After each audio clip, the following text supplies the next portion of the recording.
नमस्कार साथियों, मेरा नाम सत्यम दुबे है। अभी तक मैं सिर्फ ऑफलाइन प्लेटफॉर्म में ही पढ़ाता था, लेकिन बहुत सारे बच्चे जिनकी डिमांड थी कि सर आप ऑनलाइन भी पढ़ाइए, हम आ नहीं पाते हैं, हम दूर दराज से हैं, तो उन सबके लिए भी समर्पित है यह कक्षा। और ध्यान रखेंगे कि ये मध्य प्रदेश उप निरीक्षक, उत्तर प्रदेश उप निरीक्षक, जो संविदा के रहते हैं, पटवारी के रहते हैं या वनडे एग्जाम रहते हैं, एमपीपीएससी जो मुख्य परीक्षा रहती है उसके लिए ये सारी ही जितने भी हिंदी के टॉपिक्स हैं उनको एकदम डिटेल में हम कवर करने वाले हैं। क्योंकि शुरुआत हिंदी की वर्णमाला से ही हो सकती है, हमने पहला टॉपिक भी वर्णमाला का ही उठाया है।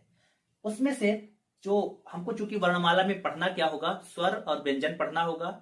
वर्णों की संख्या के बारे में चर्चा करेंगे, स्वर का विभाजन कितने आधार पर किया गया है, व्यंजन का विभाजन कितने आधार पर किया गया है, अनुतांश, बलाघात, संगम, इन सब से होते हुए आगत ध्वनियां और अनुनासिक, अनुस्वार, इन सब पे भी हमको चर्चा करनी होगी।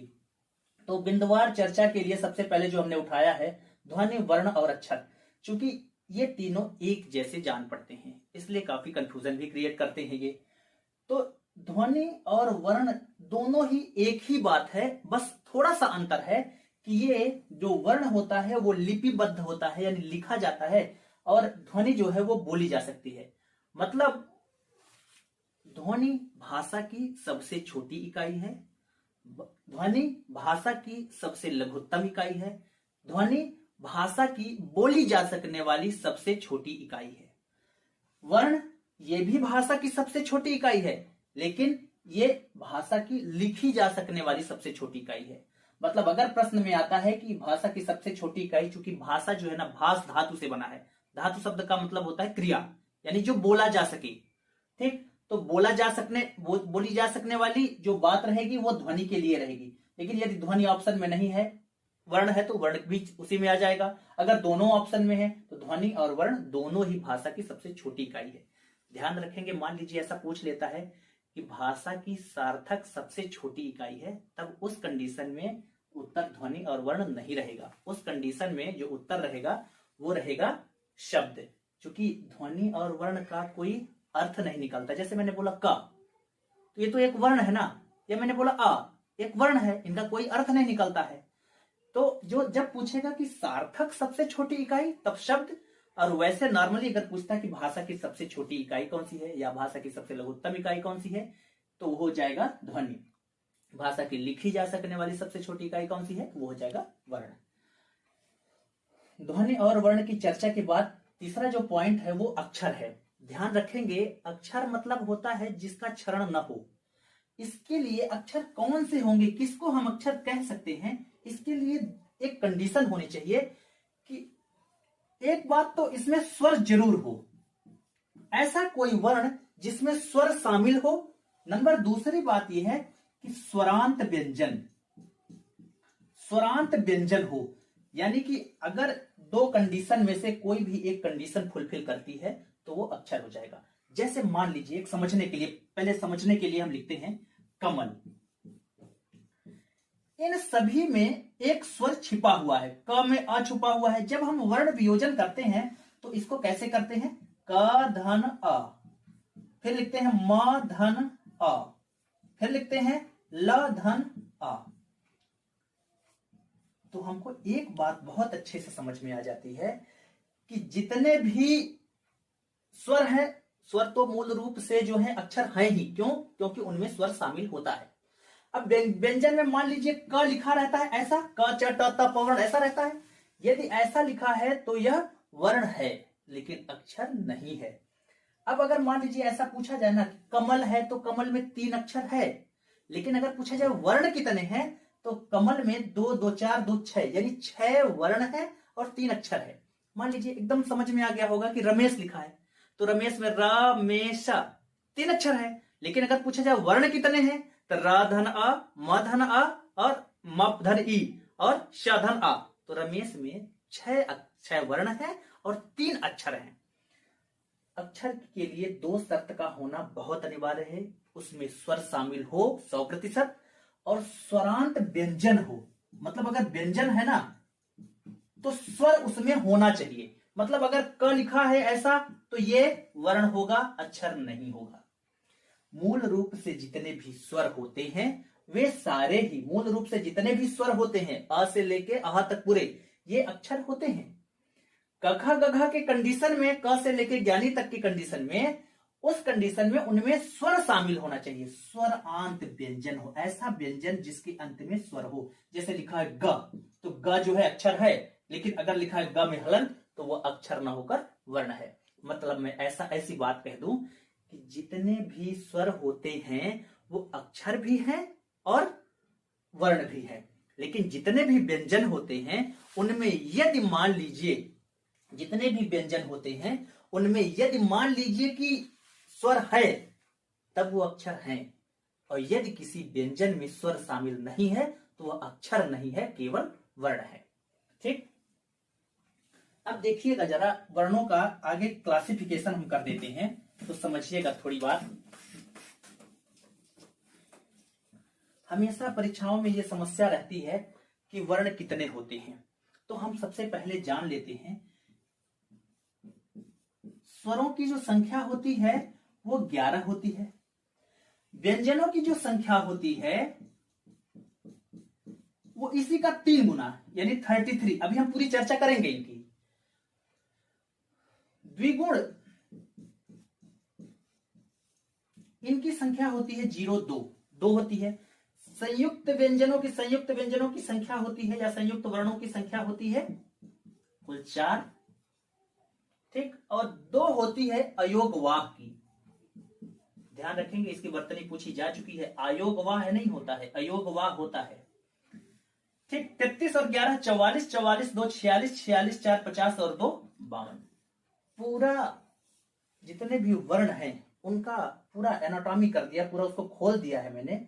तो अगर पूछा जाए स्वरों की संख्या कितनी है तो ध्यान रखेंगे स्वरों की संख्या कितनी है, 11 है। अंग और आह को स्वर नहीं मानेंगे, अंग और आह को हम अयोगवाह मानते हैं। अंग और आह को हम अयोगवाह मानते हैं। अयोगवाह क्यों मानते हैं उसके पीछे वजह यह है, जैसे मान लीजिए लिखा है मैंने अन्न, तो आप सोचिए ना तो पूरी तरह स्वर ही है और ना तो पूरी तरह व्यंजन ही है, आधा स्वर भी लिया है आधा व्यंजन ही लिया है। तो इसका जो नाम है अयोगवाह, जिसका पूरी तरह से योग न हो सके या वहन न हो सके। ठीक, न पूरी तरह से स्वर के साथ वहन कर सके और न तो पूरी तरह, जैसे ही अगर मैं बोलता हूं कि लिखा है आहा, ठीक, तो देखिए ना इन दोनों में स्वर भी शामिल है और व्यंजन भी शामिल है, इसमें भी स्वर शामिल है और व्यंजन शामिल है। तो इस दशा में इसको एक दूसरी कैटेगरी बना दी गई है अयोगवाह। तो अयोगवाह स्वरों की संख्या अंग और आह, ये 2 क्लियर हो गए। ठीक, ये 11 स्वर हो गए। व्यंजनों की संख्या 33 है, 33 है। अब उसमें देखिएगा, देखिए स्वर को कहा क्या जाता है, व्यंजन को कहा जाता है हल, और स्वरों को कहा जाता है अच। जैसे संस्कृत नाम होते हैं ना, तो अच कहा जाता है स्वर को और हल कहा जाता है व्यंजन को। कारण यह रहता है कि व्यंजन अपने मूल रूप में हलंत अवस्था में रहते हैं। इस वजह से जैसे हम पढ़ते हैं ना का चा टा ता पा, तो सब में हलंत लगा रहता है। ठीक ना, और जितने भी हलंत लगे रहेंगे वो वर्ण होंगे। अक्षर कब होंगे, जैसे ही स्वर शामिल होता है वैसे ही अक्षर हो जाएंगे। मतलब समस्त स्वर अक्षर होते हैं और कखा गघा भी अक्षर होंगे बशर्ते उसमें स्वर शामिल हो। तो 11 स्वरों की बात हो गई, व्यंजन की बात हो गई, 33 हो गए। द्विगुण, इसी का जो दूसरा नाम है ना, इसी को बोलते हैं उच्छिप्त। उच्छिप्त इसी का नाम है, उच्छिप्त। उच्छिप्त का मतलब है जब हमारी जीभ तालु को इतनी जल्दी स्पर्श करके वापस आ जाए, एक झटके में, मतलब पता ही ना चले कि हमारी जीभ कब तालु को स्पर्श की और कब एक झटके से वापस आ गई, ऐसे ध्वनियों को उच्छिप्त कहते हैं। दूसरी एक और बात, द्विगुण मतलब दूसरे का गुण धारण की हो, मतलब खुद का नहीं, किसी दूसरे से चुरा के आ गई, दूसरे का गुण धारण कर ली। जैसे ड़ और ढ़, जैसे पढ़ाई में लिखते हैं ना, पढ़ाई में ढ के नीचे एक बिंदु लिखते हैं, और ड डमरू में लड़का जैसे लिखते हैं ना, तो ड डमरू के नीचे एक बिंदी रहती है। जैसे बोलता है आदमी लड़का ड़, मतलब जीभ जो है ना तालु को स्पर्श करती है और एक झटके से नीचे आ जाती है, मतलब पता नहीं कितना जल्दी स्पर्श की और वो वापस आ गई। ढ़ मतलब एक झटके से आ जाती है, इसीलिए उसको बोलता है उच्छिप्त, ऊपर फेंका हुआ।